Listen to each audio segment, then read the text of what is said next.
देखिए, इस वक्त हम दिल्ली अक़लियती कमीशन में मौजूद हैं। हमारे साथ चेयरमैन ज़ाकिर खान साहब मौजूद हैं। ज़ाकिर भाई, ये बताइए, जो आज आपने एकता पर जो ये मीटिंग रखी है, इस बारे में पहले बताएं हमें। देखिए, जो आज हमने एक पीस कमेटी की मीटिंग बुलाई है, इसमें इसमें तमाम लोग हमारे इकट्ठे हुए हैं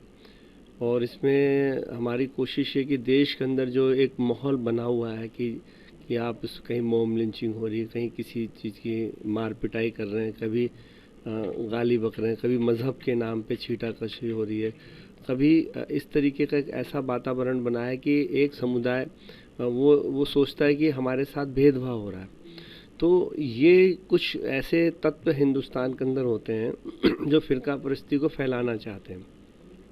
मगर हिंदुस्तान के अंदर फ़िरका परस्ती की कोई जगह नहीं है। सब मिलजुल कर रहना चाहते हैं, भाईचारे से रहना चाहते हैं, मगर कुछ ऐसे चंद लोग होते हैं कि जो फ़िज़ा को बिगाड़ते हैं। तो वो फ़िज़ा बिगाड़ने का जो उनका मकसद होता है, उस मकसद को हमारी आवाम उसको फ़ेल करती है, उसको मतलब ये सोचिए उनके उनके मंसूबों को कामयाब नहीं होने देती। वो कौन है? वो हमारे पीस कमेटी के मेंबर हैं दिल्ली में, जो हम बनाते हैं। उसमें हिंदू, मुस्लिम, सिख, ईसाई, बुद्धिस्ट, जैन, पारसी सभी धर्मों के लोग मिलते हैं और मिलके आपस में बैठ के जो इस तरीके से भावना पैदा करने वाले लोग हैं, या इस तरीके से कहीं कोई ऐसी बात नज़र आती थी, जाते हैं और जाने के बाद में हम लोगों को समझाते हैं, पीस की कमेटी, और दोनों तरफ के लोगों को बैठ के बातचीत करते हैं। और जब पता लगता है, वो कहते हैं हमारी तरफ से इस तरीके की बात नहीं, वो दूसरा समुदाय कहते हैं तो हमारी तरफ से ऐसी नहीं, हमने ऐसा सुना था, हमने ऐसा सुना। जब दोनों पक्ष मिलके बात करते हैं तो वो कहता है कि हमने ऐसा बोला ही नहीं था, दूसरा पक्ष बोलता है हमने ऐसा नहीं बोलता। तो वहाँ पे सच्चाई सामने आती है, और सच्चाई सामने आने के बाद में लोगों को समझ में आया था कि कुछ बाहरी तत्व आए थे, कुछ शरारती तत्व थे जो अफवाह फैलाने की कोशिश करते, और ऐसे लोगों के मंसूबों को हम पीस कमेटी के द्वारा नाकाम करते हैं। पीस कमेटी में आपके कितने मेंबर्स हो चुके हैं, और पीस कमेटी के जो मेंबर बनना चाहते हैं वो किस तरह से आपके रब्ता करें आपसे? देखिए, हमारे पीस कमेटी के अंदर हमने ज़्यादा नहीं, कम लोगों को रखा है। उन व्यक्तियों को रखा है जो प्रभावशाली हैं अपने इलाकों के अंदर, और उनकी एक छाप है, हिंदू मुस्लिम एकता की पहचान है उनके अंदर।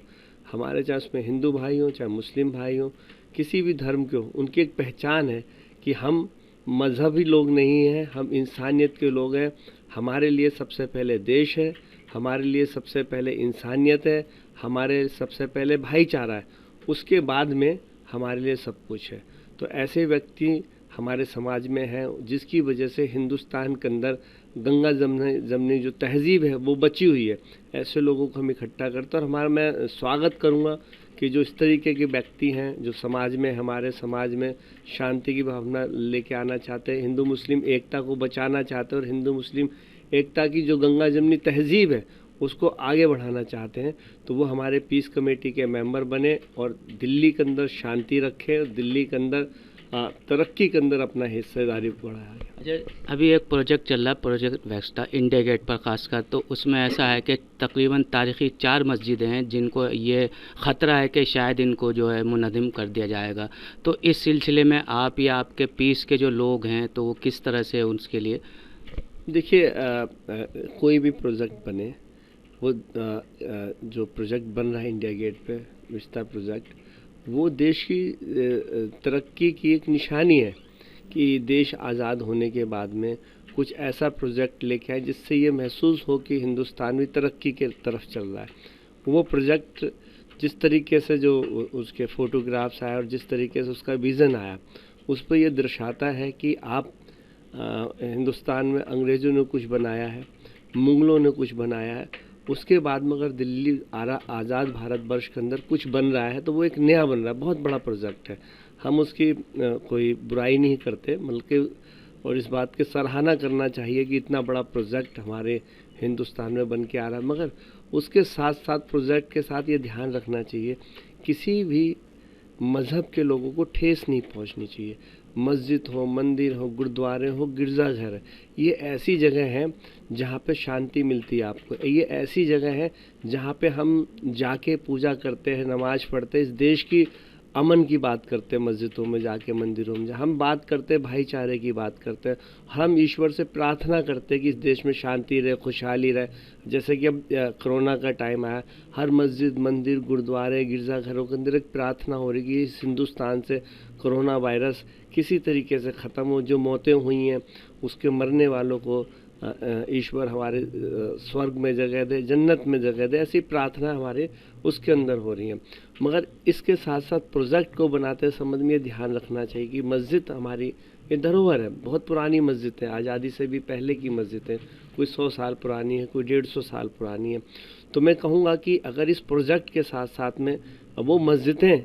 जिनको ऐसे सुनने में आ रहा है कि उनको ख़तरा है, मैं तो ये कहूँगा कि वो उन मस्जिदों को जगह रखेगी। जैसे अब ये प्रोजेक्ट बन के तैयार होगा तो कहीं तो इबादत की जगह चाहिए ना, तो ये पुरानी इबादत गाह की जगह है, तो वहाँ हर धर्म के लोग वाग मिलने के लिए आएंगे। मैं कहूँगा अगर वहाँ मंदिर भी है, मंदिर भी नहीं टूटना चाहिए। उस हद के अंदर गुरुद्वारा तो गुरुद्वारा भी नहीं टूटना चाहिए। उस हद के अंदर गिरजाघर आना चाहिए, वो भी नहीं टूटना चाहिए। उस हद के अंदर अगर मस्जिद भी आती उसको भी नुकसान नहीं होना चाहिए। उसकी वजह है कि जब मानिए कि पार्लियामेंट बनेगा, लोग घूमने के लिए आएंगे, उसको देखने के लिए आएंगे, जब उससे कहीं ना कहीं तो शांति के लिए जगह तो चाहिए ना, नमाज पढ़ने के लिए, पूजा करने के लिए कोई ना कोई तो जगह चाहिए ना लोगों को। जो चीज़ जहाँ है उसको वैसी हालत में रहने दें। ये ईश्वर के घर होते हैं, उनके रहने से कोई नुकसान नहीं होता, बल्कि इस प्रोजेक्ट के अंदर और 4 चांद लगेंगे और एक हिंदुस्तान के अंदर एक मिसाल काम होगी कि उस प्रोजेक्ट के साथ में जिनको नुकसान था पूजा स्थलों को, वो इस सरकार ने उनकी भावनाओं को ध्यान में रखते उनको महफूज रखा है। अच्छा, जैसे अब कोरोना काल में जो खासकर मजदूर तबका बहुत परेशान था, हल्के हल्के जो है लॉकडाउन खुलता जा रहा है और अब और खुल जाएगा, तो ऐसे में आप जो है जो मजदूर तबके हैं, जो ज़रूरतमंद हैं, उनके लिए जो आप अगर आपसे मिल रहे हैं, किस तरह से रब्ता करें या आप उनकी किस तरह से हेल्प कर रहे हैं या कर सकते हैं? देखिए, इस कोरोना काल में हर तबका जब लॉकडाउन होता है तो उस लॉकडाउन के अंदर कारोबार बंद हुए हैं, उस लॉकडाउन के अंदर मज़दूरों की मजदूरी बंद हुई है, उस लॉकडाउन के अंदर हम आप घरों से बाहर नहीं निकल पाए, हम कहीं टूर नहीं कर पाए, मज़दूर अपने घरों में था, दुकानदार अपने घरों के अंदर थे, और जहाँ से हम आय का साधन जुटा सकते थे, इनकम जुटा सकते थे, वो हमारे सारे रास्ते बंद हो गए। उस सूरत हाल के अंदर लोग बाग अपने घरों में जो जमा पूंजी होती है उस पर निर्भर होकर काम कर रहे थे। मगर कुछ वर्ग ऐसा भी होता है रोज़ कमाता है और रोज़ खर्च करता है,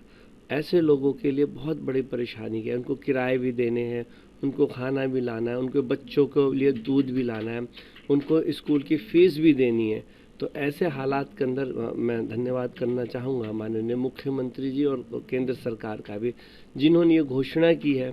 कि जो हम फ्री में राशन देंगे 2 महीने के लिए। ये अपने आप में एक बहुत बड़ी बात है। साथ में माननीय मुख्यमंत्री श्री अरविंद केजरीवाल जी ने भी एक घोषणा की कि जो व्यक्तियों के पास राशन कार्ड नहीं है और वो मज़दूर, मेरे ख्याल से ऐसे बहुत सारे मज़दूर हैं जो प्रदेश से आते हैं और यहाँ रहते हैं जिनके पास राशन कार्ड नहीं है, तो ऐसे व्यक्तियों का भी ध्यान में रखते उन्होंने कहा कि जो सेंटर बनाए वहाँ जाइए, जाने के बाद में अपना रजिस्ट्रेशन कराइए जिनके पास राशन कार्ड नहीं है, जिसमें जो माननीय मुख्यमंत्री जी ने घोषणा की है कि 4 किलो गेहूं और 1 किलो चावल देंगे एक व्यक्ति को। अगर उनके परिवार में चाहे कितने भी व्यक्ति हों तो उस हिसाब से वो वहाँ अपना रजिस्ट्रेशन कराएंगे, तो एक व्यक्ति को 5 किलो अनाज मिलेगा, अगर 10 व्यक्ति हैं तो 50 किलो अनाज मिलेगा। तो मैं अपनी कमीशन की तरफ से भी हमने अक़लियत के एरिया हैं उनके अंदर भी हम अपनी टीम को भेज रहे हैं और एक लोगों को मोटिवेट कर रहे हैं, लोगों से आग्रह कर रहे हैं कि जिनके पास राशन कार्ड नहीं है वह व्यक्ति अपना राशन लेने के लिए सेंटर में जाए। चेयरमैन साहब अपना इजहार ख्याल कर रहे थे और इन्होंने जो